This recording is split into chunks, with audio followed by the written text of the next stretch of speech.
Hello, my name is Rich Howard, owner of Architectural Builders Supply. In this video is to bring you a closer look at the ProLok number ESP-170-C. This is a strike plate, as you can see,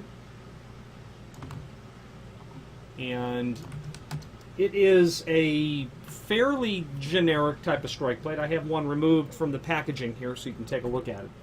Why would you use this? Well, a number of reasons, I suppose. Well, first of all, that you need a polished chrome strike and you don't care about the fact that it has such a large prep in it. It could also be used if you have a steel door and steel frame, but now you got a different steel door and the lock set's not exactly where that prep is in the frame and it's within an inch or so. A strike plate like this can save the day, so to speak. Okay. Or obviously you have a mortise lock. While this would not be the best option for a mortise lock, it would certainly be an option because of that large cutout prep that's there. Okay. Let me give you the dimensional properties. This is what's called an ASA strike. That means that it complies with the American Standards Association size for a strike. A council of people who got together and determined that this would be the standard size. It's 4 7/8. The overall width of the strike is 1 7/8. That's really not how strikes are measured, because it doesn't take into account casing, inset, how thick the door is. The way that strikes are really measured is the center line of the screw hole to the edge of the lip, and on this strike it's about 1 inch and 3/8 or 1 5/16. 1 5/16 is what it would be, and the lip length 1 5/16. Center of the hole to the edge. That's considered standard or very common. They're available in extended lips as well. Overall height of the preparation is just 3 inch. Overall width of the preparation, about 3/4. And why would you need possibly an extended lip? Well, because you have a deep inset of the door or you have unusually thick casing. Things of that nature might require an extended lip. But if what you need is a standard strike that happens to have this large cutout, this lip length will be considered standard.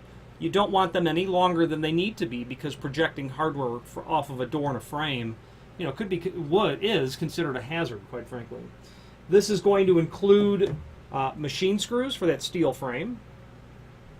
Okay, 1224 flat head. These are not undercut head. A couple of wood screws as well. You are happening to install this onto a wood frame, which could be a reason that you'd use that as well. Sometimes someone that has a 2 1/4 or a 2 3/4 tall strike has some damage, and quite frankly, the most elegant way to mitigate that sometimes is just get a little larger strike, chisel the rest out, and be done with it. The only other thing that you might need to consider with this would be a dust box, which could be purchased separately.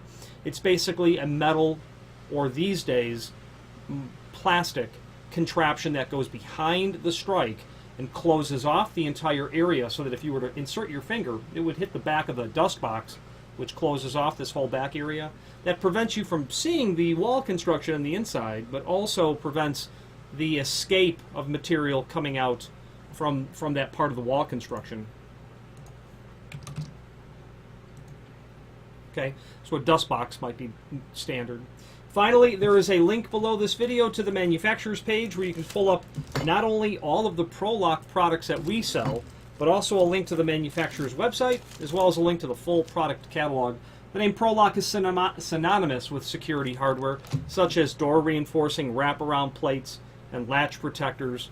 They'll do a variety of security hardware that you would see on a sliding window, sliding patio doors, and they have a line of custom keys and keychains as well, and all that is available from the link below this video to the on the manufacturer's page. If you have any questions on the ProLok ESP-170-C, 4 7/8 chrome strike plate, or any other ProLok product, please feel free to reach out to us. And thank you.